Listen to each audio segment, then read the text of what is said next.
Ces œuvres ont marqué des milliers de femmes dans le monde. La création de leur style affectera l'ensemble du genre et du processus créatif. Des filles dont l'obligation est de sauver le monde au prix de leur vie. Celles-ci ont des pouvoirs magiques, une mascotte pour d'autres, et leur entrée pour certains sont devenues emblématiques. Les Magical Girls, ce genre qui met en scène de jeunes filles, voire des femmes détonnant des pouvoirs magiques. Après avoir passé plusieurs temps à regarder du Magical Girl pour préparer cette vidéo, j'ai trouvé beaucoup de contenu que je vais introduire dans cette vidéo et expliquer pourquoi ce genre est si important pour comprendre certaines œuvres. Donc yo les gens, on va parler du monde des Magical Girls. En 1970, Sally la petite sorcière connut un grand succès au Japon. Derrière elle se trouvait le mastodonte de l'animation, Toei Animation, qui employa pour la première fois le mot Magical Girl. D'ailleurs, à la base, il est utilisé pour employer les différents clones de celle-ci, tels que Himitsu no Ako-chan, Maho Shoujo la Label ou encore Maho no Mako-chan. De cela, on pouvait voir que chacune de ces héroïnes était à la base de très jeunes filles venant d'un autre monde où la magie était omniprésente. Celle-ci avait des pouvoirs magiques au début, pas de mascotte ou de baguette magique. Au départ, ce sont des personnages qui ont résolu les petits problèmes, puis avec Megu-chan, on a eu l'apparition des antagonistes récurrents, ainsi que de la poursuite d'une quête précise. La première chose intéressante est que ce fut à ce moment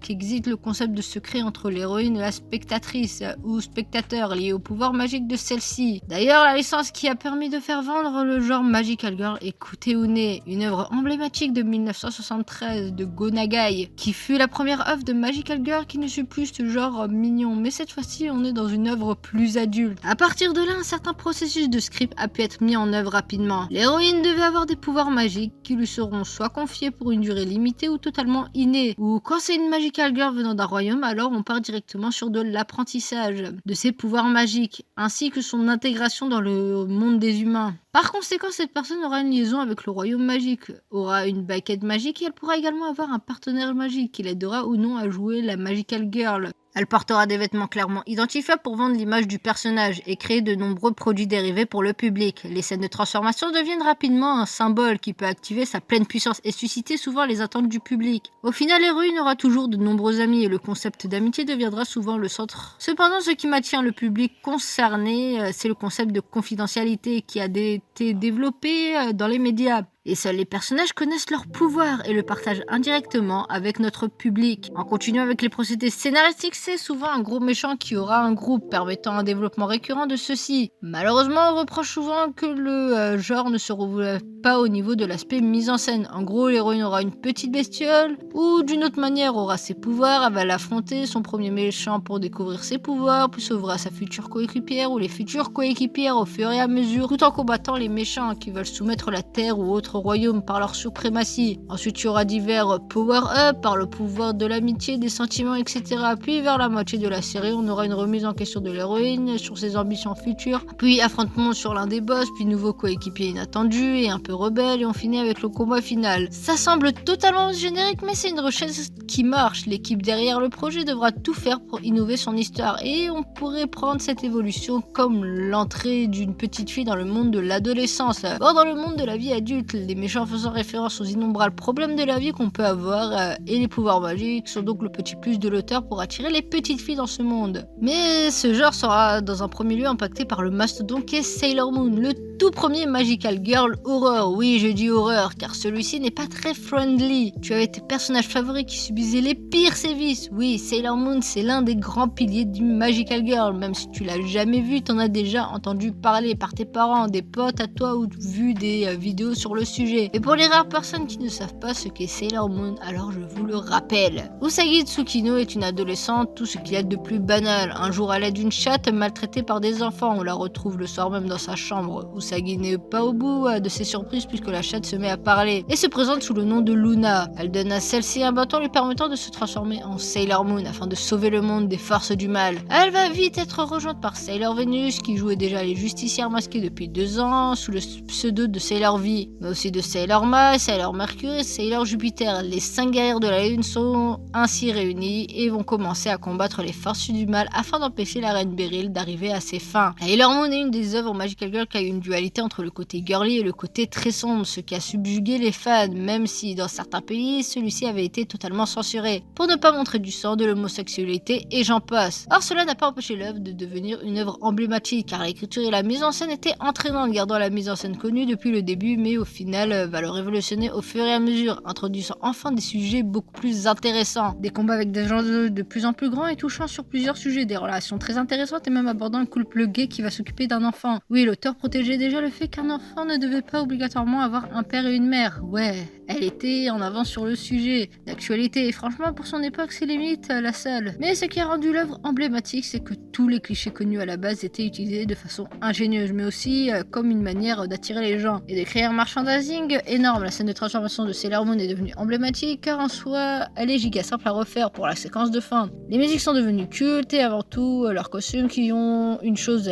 très simple à refaire, et donc les fans se cosplayaient en leur personnage pouvaient de façon indirecte amener des fans. Mais après Sailor Moon, les œuvres de Magical Girl avaient du mal à se renouveler, entre Mew Mew Power qui se voulait sérieux mais au final avait beaucoup de mal à se donner sérieux, dû aux personnages principaux et aux relations amoureuses qui rendaient la chose un peu niaise. Mais un an plus tard est apparu Precure. Precure est une énorme franchise de Magical Girl faite par Izumi Todo, produite par Asahi Broadcasting Corporation ainsi que Toei Animation. Il fut commencé en 2004 avec Futari wa Precure, puis la franchise a eu 16 séries ainsi que beaucoup de films, des mangas et des jeux vidéo. Il est même rentré dans le Guinness des records des Magical Girls les plus nombreuses dans un animé, avec 63 précures. L'histoire des précures, c'est vraiment tous les clichés existants des animes Magical Girl avec différents personnages et des éléments qui vont faire varier l'histoire. Et c'est ça qui va plaire au public. Oui, tout ceci est cliché, mais c'est du bon cliché. Du cliché utilisé pour faire passer des messages pour des enfants. Car oui, Précure au Japon est destiné à un public jeune. Même après avoir vu tous les précures, oui, tous les précures, le nouveau reste divertissant, mais aussi intriguant, car chaque précure traite un sujet différent. Entre la notion du passage de l'adolescence à l'âge adulte, de la notion des rêves et même de la notion des maladies graves et d'écologie, eh bien Précure arrive à se renouveler. Et cela est accentué grâce à sa panoplie énorme de personnages qui sont tous différents, ayant des rêves qui les tirent vers le haut et des amis qui lui donneront des choses à faire ou la notion de la vie nouvelle, quelque chose qui garde son public. Mais c'est pas ça qui fait vivre l'œuvre. Précure est pour toutes les générations, car on a plusieurs générations de Précure, pouvant donc faire entrer de nouvelles personnes dans la franchise. Oui, Précure n'a pas vieilli. Enfin, c'est plus qu'il n'a pas mal vieilli. Et donc, les premières Précures se regardent très facilement. Running gag, personnage attachant et surtout des transformations qui vont rapidement devenir emblématiques. Et cela m'a fasciné, car Précure sait se renouveler. Il ne reste pas dans ses acquis. Il tente des choses même si des fois ils peuvent se casser la gueule, mais pouvant aussi faire des œuvres totalement excellentes et devenant même cultes. Mais ce qui fait le charme de Précure, c'est que celui-ci ne fait pas trop de gnangnan. En gros, tu as des gros combats très shonen, en même temps fait par un studio qui fait de gros neketsu tels que Dragon Ball ou One Piece, ce qui permet d'avoir des combats dynamiques au corps à corps titanesques avec plein d'explosions et de grosses séances d'animation. Pour finir, ce qui a fidélisé le plus, c'est ces films. Étant que le monde des précures est très magique, on peut avoir des crossovers canons, qui donc unit plusieurs générations de précures, mais aussi de fans, ce qui fait de Précure une œuvre qui unit toutes les générations de fans, renouvelant son univers tout en réutilisant personnages des autres générations. Donc ouais, Précure est à mon sens le second plus grand pilier du Magical Girl. Mais encore en 2004, nous avons eu deux autres mastodontes qui ont un impact pas seulement dans le genre du Magical Girl, Nanoha et Mayhem. Nanoha est une grosse série de Magical Girl qui a aussi lancé la carrière de la plus grande seiyuu à mon sens, Nana Mizuki. Mais bon, j'ai déjà fait une vidéo sur cette seiyuu que je vous conseille à voir. Nanoha, donc débutée en 2004, a eu plusieurs saisons et surtout beaucoup de films excellents. Plusieurs mangas tout aussi excellents et j'en passe, tout aussi fait par Seven Seas en grosse partie. Nanoha Takamachi est une écolière ordinaire, mais alors qu'elle rentre de l'école avec ses deux amis, une voix l'appelle à l'aide. Nanoha va sauver une belette qui se trouve être un sorcier à la recherche des Jewelseed. Elle décide alors d'aider ce sorcier et va faire la rencontre de Fate Testarossa, également à la recherche de ces fameuses pierres. Nanoha, c'est le seul qui se cache pas d'être un gros Magical Girl de baston, cela dû à la forme de l'œuvre, les couleurs qui étaient ternes, l'ambiance était froide et les conséquences étaient déjà très sérieuses. Tellement sérieuses que même en revoyant l'histoire 10 fois, j'en apprends de nouvelles choses. Car ouais, Nanoha est très triste et dur. L'auteur ne raconte pas une histoire sur ouais, alors il faut sauver la Terre, ouais, l'écologie ou autre domaine très connu. Et en soi, basique, mais on nous parle avant tout de sujets futuristes qui pourraient faire plus tard débat. Le clonage, la science avancée, créerait de machines dans le temps et j'en passe. Et tout ceci sera tristement sauvé par une gamine qui ne connaît rien à la vie. Ouais, c'est absurde, mais ça marche. Enfin, nous avons quelques incohérences, comme le fait que Nanoha arrive à comprendre l'anglais de façon easy alors qu'elle est en primaire et qu'en primaire, le seul mot en anglais c'est hello. Et aussi les chiffres, donc ouais, à part ça, en vrai, le reste c'était juste trop bien. Enfin, l'histoire, allez, lentement, mais ça en soi c'est pas dérangeant vu les circonstances qui se passent plus tard et l'impact que l'œuvre a quand on le regarde. Des combats d'anthologie, la seule œuvre qui a des dramas tellement bien gérés qui arrive à mettre des mystères constants, une mythologie propre à son univers et alors plus fait au fil du temps, tout le rend totalement titanesque. Et dans cette mythologie interviendra à différentes reprises dans l'œuvre pour permettre de rendre les combats encore plus titanesques. Pour continuer, c'est la gamme de personnages qui va rendre l'œuvre juste unique. Nanoha est une héroïne tragique, au même niveau que Mirio Togata. Celle-ci est une machine de guerre. Ouais, une machine de guerre. Elle te balance des sorts magiques totalement abusés de type gros shonen d'action, puis un événement va faire que Nanoha va énormément souffrir et perdre presque tout. Tel Mirio Togata qui perd tout ce qu'il a. C'est le premier héros qui devient le personnage le plus pété pour ensuite tout perdre. La première qui devient totalement impuissante dans un événement qui est clairement le meilleur épisode de toute la série. C'est même un épisode d'anthologie qui mérite clairement d'être vu par tout fan de gros shonen. Pour parler d'autres points, je dois vous traiter de My Hime. My Hime est un animé du studio Sunrise qui a eu même un manga et un jeu puis une autre série animée qui est My Otome. Tokehamei et son jeune frère malade Takumi viennent d'être transférés à la prestigieuse école privée de Fukagakuen. Pendant leur traversée, un ferry pour se rendre à l'école, celui-ci devient un véritable champ de bataille entre deux jeunes filles possédant des pouvoirs surnaturels. Et apprend par la suite qu'elle fait partie de ces jeunes filles aux pouvoirs extraordinaires, les Hime. Au premier abord, My Hime ne semble pas trop Magical Girl car il ne ressemble pas du tout aux Magical Girl habituelles. Et c'est ça qui a impacté plus tard la next génération de Magical Girl. L'utilisation d'armes diverses dans les médias Magical Girl, enfin ça reste des armes du quotidien intensifiées par 1000 et qui fait donc beaucoup plus de dégâts que d'habitude. Enfin, il n'y a pas que ça, même si le genre Survival War, Battle Royale avait déjà été introduit par Battle Royale, My Hime est en soi celui qui l'a à son époque développé, surtout pour les survival fantastiques. Les règles et toutes choses maintenant très connues dans les innombrables survival fantastiques ont été en soi introduits par My Hime. Ouais, My Hime est une œuvre qui se rapproche énormément du point de vue de Nanoha, très shonen, très sérieux au niveau du ton de l'œuvre, par des conséquences car en soi elles sont très clichés, mais la seule chose qui change c'est les conséquences qui sont juste extrêmes. En gros, les conséquences finissent par devenir impossibles à régler car les héroïnes doivent au final être un sacrifice ou doivent juste se sacrifier, ce qui va devenir une chose récurrente dans les Dark Magical Girls tels que Poila Magi Madoka Magica qui va utiliser ce sacrifice obligatoire de façon ingénieuse. Donc ouais, parlons de l'impact qu'a eu Poila Madoka Magica dans les Magical Girls Dark. Madoka Magica est l'une des rares œuvres qui a détruit toutes les attentes du téléspectateur. Une œuvre arrivée en 2011 par le studio Shaft. Tout le monde pensait que ça serait une histoire de Magical Girl banale, tout mignon et rose, sans affiche.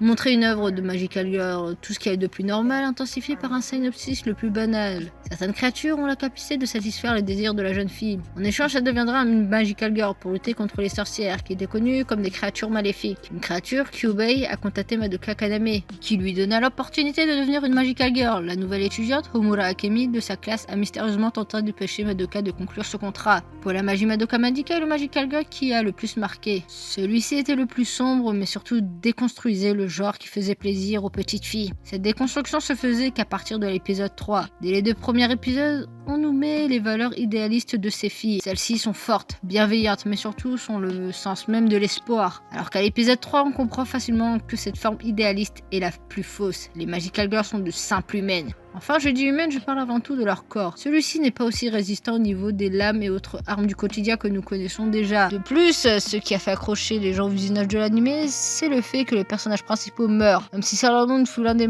premiers, cela n'a pas autant impacté, étant que la censure avait fait disparaître cet aspect dans nos contrées. Et qu'en plus après, peu de gens se sont intéressés à cet anime, qui reste très important pour son genre. Mais du coup, si les gens n'avaient pas vu Sailor Moon pour la magie, Madoka Magica les marquera à coup sûr. Cela intensifié par une mort assez malsaine. Enfin, malsaine est un bien grand mot. La mise en scène fut tellement bien gérée que la censure a été faite de façon très simple. On ne voit jamais de scènes trop choquantes à l'écran, mais la mise en scène nous permet de comprendre que tel personnage est mort dans l'univers. Poila Magi Madoka Magica nous avait fait comprendre que nous étions plus dans un truc pour enfants. Ce titre ne pouvait pas être à la main de tous. Cette œuvre est la véritable facette de ce qu'est une Magical Girl. Celles-ci jouent leur vie pour protéger le monde. Oui, elles doivent sacrifier toute leur existence pour protéger ce monde, et cela sera intensifié quand elles apprendront que leur propre âme ne leur appartient plus. Autre déconstruction très intéressante est la mascotte. Celle-ci, de façon globale, dans les autres Magical Girl est plus gentille et fera tout pour conseiller et aider les héroïnes. Alors que Kyubey, la mascotte de l'œuvre, est l'une des plus gros manipulateurs de la série. Celui-ci se sert des Magical Girl pour son plus grand bien, sans trop se soucier de l'impact de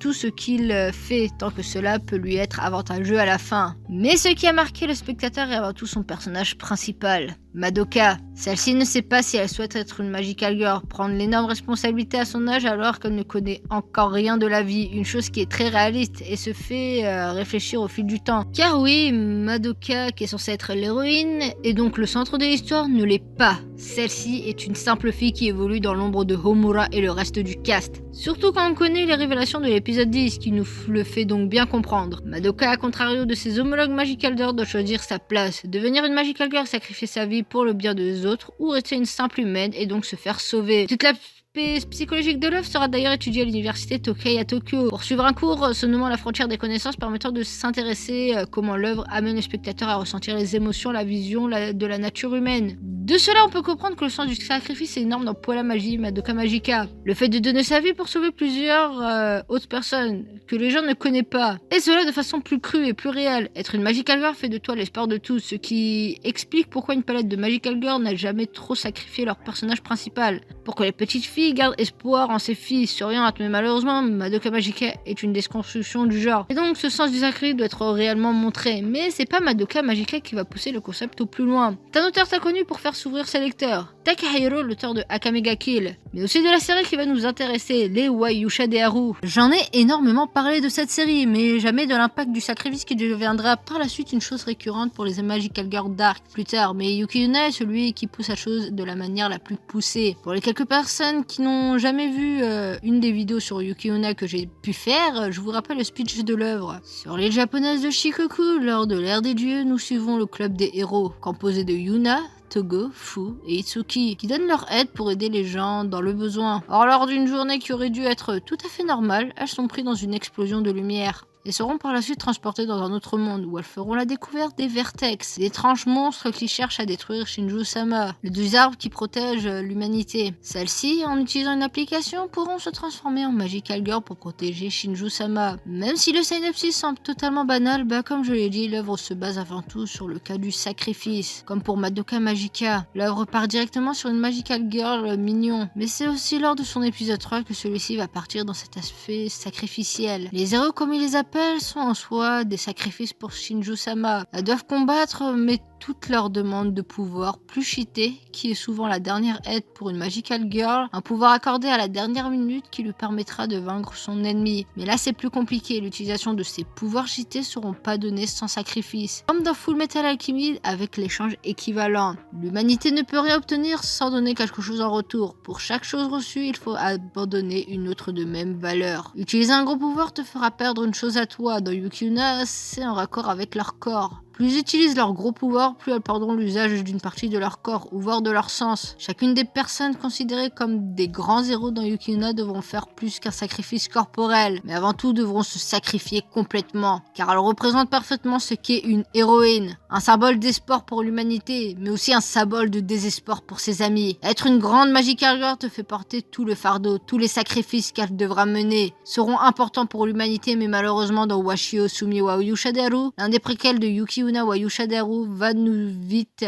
nous faire redescendre dans la réalité. Chaque héroïne est née d'une famille aimante. Chaque héroïne qui s'est déjà sacrifiée entièrement a laissé une famille en deuil, en dépression. Chacune de ses filles est simplement une enfant qui doit subir les caprices d'un dieu qui a décidé que ses filles devaient se sacrifier pour protéger ce monde. Alors que l'avenir lui seront plus tard encore plus long en tant que future adolescente. Et oui, à l'image de ce que nous montrent les autres Magical Girl, Yuki Yuna tape sur le sens du sacrifice de la Magical Girl pour le monde qu'elle protège. En bref, l'aspect même qu'est une héroïne. Mais cette espèce de Magical Girl n'est pas restée aussi intéressante. Même si certains ont réussi à devenir les perles rares de leur genre, d'autres sont de pâles copies ratées de leurs précurseurs. Et c'est ce que j'appellerais la décadence des Magical Girl Dark. La décadence des Magical Girl Dark est due dû à une chose qui est récurrente dans certains genres. Celui-ci n'arrive pas à se renouveler, son œuvre, et cela est dû avant tout à son rapprochement au survival horror. Et donc on a un surachissement de gore et de choses macabres. T'auras beau chercher à avoir une bonne œuvre, on te présentera avant tout une boucherie macabre qui pourra faire plaisir aux fans de sang, mais souvent ne fera pas avancer l'aspect du Magical Girl, ou un autre aspect qui pourra être plus intéressant, comme l'a pu faire Mahou Shoujo, qui était une œuvre montrant la quête du bonheur du Magical Girl déchu. Mais malheureusement, celui-ci a quand même des travers de cette décadence par moment, avec une exagération des actions présentes pour satisfaire les Dark Sasuke, qui veulent voir des gens crever de façon atroce ou juste torturés. Alors cette décadence a été sauvée par l'un des Magical Girls qui a marqué toute une commu, dû à ses Sakuga, ses personnages et juste son intrigue globale, Sengi Zeku Symphogear. C'est à la base un projet cross-média, fait pour vendre avant tout des goodies. Celui-ci contient 5 saisons qui a débuté en 2012. Il a été d'ailleurs rapidement licencié par Crunchyroll et il aura droit à un manga puis un jeu mobile, et les héroïnes apparaîtront plusieurs fois sur d'autres jeux vidéo. Plusieurs concerts seront d'ailleurs tenus au Japon. Mais au final, de quoi parle Symphogear ? Nous allons être transportés dans un monde où les Noise ont décidé de détruire le monde, et dont l'humanité essaie de faire face contre ses envahisseurs. Nous suivrons au début Kaede et Tsubasa, deux écoles qui sauvent le monde en cachette, mais suite à une attaque dévastatrice, plusieurs personnes moururent. Par la suite, nous suivrons Hibiki Tachibana, une des rescapées de la tragédie qui héritera des pouvoirs du Gear qui protégera le monde. L'œuvre est très cliché au début, mais c'est ce cliché qui rend l'œuvre unique. Oui, mais c'est assez bizarre à le voir. Or, laissez-moi vous expliquer. Symphogear est le petit frère de Nanoha dans certains aspects. Celui-ci évolue pour atteindre une puissance abusée. Hibiki est considérée comme la destructrice des dieux, comme était considéré Nanoha comme un monstre. Et même l'aspect administratif de Symphogear ressemble un peu à celui de Nanoha. Mais Symphogear a réussi à s'éloigner de son grand frère en ayant sa propre philosophie, ainsi que mythologie. Leur source magique se base avant tout sur la voix de son utilisateur, chose assez rare dans les Magical Girls. Donc on a eu une flopée d'insertions de son magistral, je vais pas le cacher, mais de mon point de vue, les insertions de Symphogear sont insane, et représentent parfaitement le tempérament de chacun des personnages. L'histoire ne se base pas en méchant par arc, mais dès la première saison, sauf pour la saison 3, on a une sorte de méchant qui se base sur une mythologie propre, qui est la malédiction de Balal. Une malédiction qui se base sur le langage. Ça serait grâce à cette malédiction que les gens n'ont pas la même langue, et donc la compréhension ne peut pas se faire. Ce qui fait que par rapport au plan du ouais, faut niquer la terre, sauf pour la saison 3, c'est avant tout autour de cette malédiction, ou mettant notre héroïne comme la grande méchante, et ça c'est accentué par le gros problème de comment elle a eu son pouvoir, ce qui rend encore un personnage de Magical Girl comme un héros tragique. Celle-ci qui arrivera souvent au plus haut de son art perdra à plusieurs reprises tout ce qu'elle a. Celle-ci représente plus le rôle d'héros que Magical Girl, surtout si on prend les dernières saisons. Symphogear se rapproche donc plus de l'aspect des super-héros que des Magical Girls, faisant l'évolution de ce genre vers un aspect qui était déjà utilisé, l'aspect militaire. Nanoha et Symphogear sont les deux œuvres de Magical Girl ayant un aspect militaire. Leurs organismes communs sont accrochés à l'organisme militaire du Japon. Mais ne va tirer cet aspect militaire. Mahou Shoujo Asuka. Mahou Shoujo Asuka qui ressemble à 3/4 des Magical Girls, puis ainsi que les conséquences et but des méchants. Or c'est son aspect militaire qui va réellement tout changer, à contrario des 3/4 des Magical Girls, où c'est un petit monde qui te choisit, ou autre, comme avec Symphogear. C'est un organisme, ici militaire, qui fera de toi un Magical Girl. T'apprendras aussi à te mouvoir comme un militaire et pas comme une Magical Girl. Les armes utilisées sont très simples et sont pas mignons. C'est des choses du quotidien se référant à la guerre de n'importe quelle époque, sauf trop futuriste. Ici, les Magical Girls ne sont pas des Magical Girls aussi puissantes que celles que nous connaissons, mais semblent plus être des filles qui ont été améliorées, comme les méta-humains dans l'univers DC Comics. En bref, un univers Magical Girl qui essaye de se rapprocher de ce que nous regardons le plus, et qui se réfère à des choses un peu plus futuristes que la simple Magical Girl toute mignonne et recourant simplement à des pouvoirs magiques. Et ce n'est clairement pas le seul. Une flopée de Magical Girl ont commencé à suivre cet aspect baston à la précure, mais avec des armures de guerre au lieu de fameux bâtons magiques que chaque Magical Girl ont. Cela pour montrer que les auteurs souhaitent suivre un côté plus réel, quitte à faire des clins d'œil aux comics, et se rapprochant de plus en plus aux super-héros. Mais cela n'a pas empêché aux Magical Girls de s'ancrer dans plusieurs autres industries, autres que l'animation japonaise. Celle-ci a tellement eu un succès retentissant que d'autres industries d'animation ont fait plusieurs références aux Magical Girls, avec tous ces gros clichés. Et cela depuis bien longtemps, l'exemple le plus connu étant les Wings, où dernièrement nous avons eu She-Ra et les princesses au pouvoir, qui est un bonheur pour les fans de Magical Girl, tellement les références au genre sont totalement bien amenées. Comme j'ai pu le dire, les déclinés de Goody, d'autres dérivés ou même de clin d'œil au genre se fait, car oui, le genre Magical Girl est celui qui a le plus évolué en bien comme en mal. Mais de ses erreurs, il a toujours su s'innover, et les auteurs montrent d'ailleurs que plusieurs aspects du genre ne sont pas encore complètement abordés. Et donc on aura de bonnes surprises à voir dans le futur. Cela peut être dans l'histoire comme dans les conséquences que l'histoire veut mener, mais c'est à travers ces gros piliers que ce genre s'est développé. Cela sera aussi à travers les autres industries internationales de l'animation que le genre évoluera dans le bien. En bref, un genre qui peut encore évoluer pendant un très long moment et qui annonce énormément de bonnes choses pour le futur. J'espère que cette vidéo vous aura appris beaucoup de choses. Dites-moi en commentaire ce que vous pensez du Magical Girl. N'oubliez pas de liker, partager cette vidéo, de vous abonner à la chaîne, de suivre mes réseaux sociaux. On se retrouve pour une prochaine vidéo. A plus.